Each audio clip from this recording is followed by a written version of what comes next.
Hello and welcome into today's edition of the Arizona State Sun Devils Insider Podcast. And I'm your lead beat writer for Arizona State Sun Devils SI, Kevin. And I'm so grateful to be joining you on this Sunday night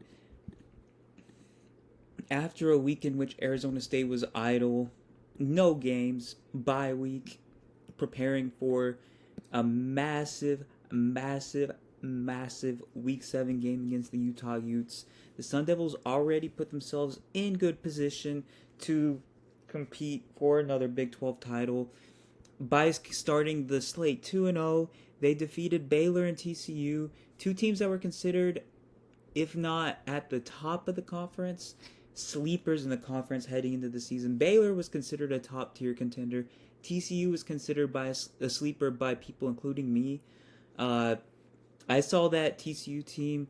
The defense certainly had question marks, but Josh Hoover, a great receiving core led by Eric McAllister, uh, a coach who's been there before in Sonny Dykes. There was a lot to like with the TCU team, and the Sun Devils took care of business. Although it wasn't always pretty in either of those games, they came through in massive moments. They made plays that they have been making for the better part of a year now.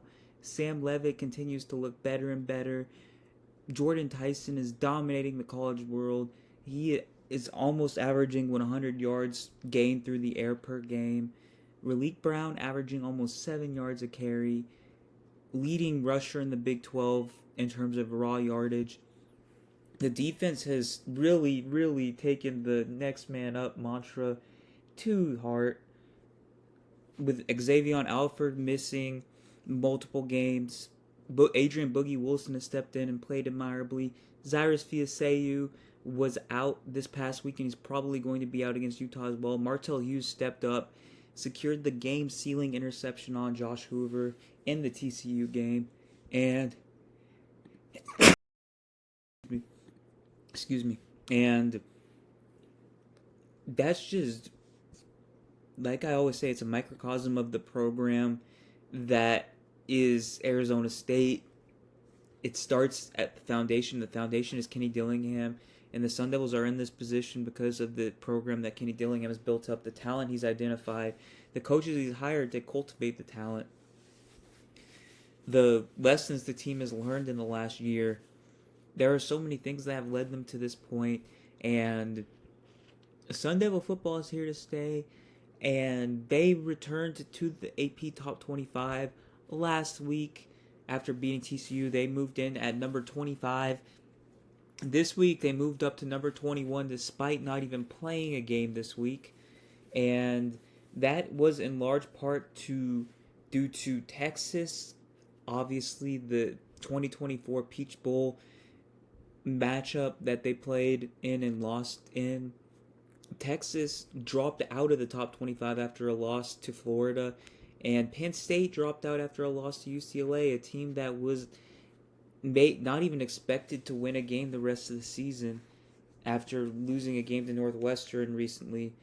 And those two teams lost. Iowa State lost to Cincinnati and stayed in the top 25 but fell behind Arizona State.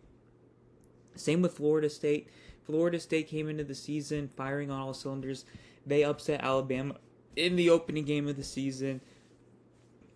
Since then, they've lost to Virginia and Miami, two quality teams, but they lost to Miami in relative comfortable fashion. They made it look close at the end of the game, but it really wasn't that close at the end of the day. And Florida State is behind Arizona State now. Former Arizona State OC Mike Norvell in Tallahassee. But let's just talk about the Sun Devils, where they're at, where they project moving forward, and the teams that they play that are ranked over the rest of the season. So, Utah is effectively ranked number 29 in the poll. They received a lot of votes but didn't quite crack it. Kenny Dillingham has talked about how he firmly believes that Utah is a top 25 caliber team, but after the loss to Texas Tech, I feel like they're going to have to get the win over Arizona State to convince voters, to put voters on board to reintroduce them into the poll. But I'm on board with Dillingham. I think that Utah should absolutely be inside the top 25.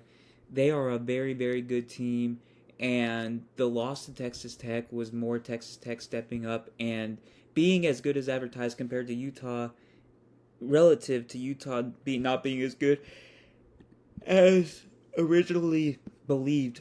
I believe Utah is as good as originally anticipated. I just think they are. Devin Dampier has improved as a passer. He's as dynamic as ever as a runner. The offensive line has had more struggles than you would think they would, but they're still very, very talented, very, very big, very, very physical. The defense has been dominant outside of the Texas Tech game, and they have home field advantage, so you cannot discount the 29th ranked Utah Utes right now. As for future games, we just mentioned them. Texas Tech comes in at number 9 in the country, and some metrics have them even higher than number 9.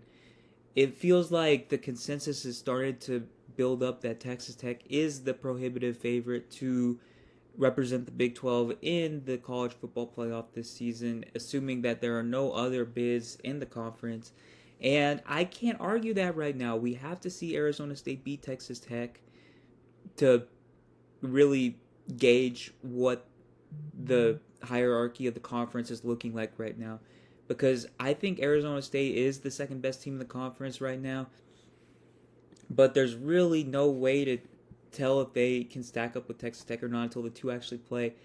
I mean, Texas Tech has been much more consistent than Arizona State.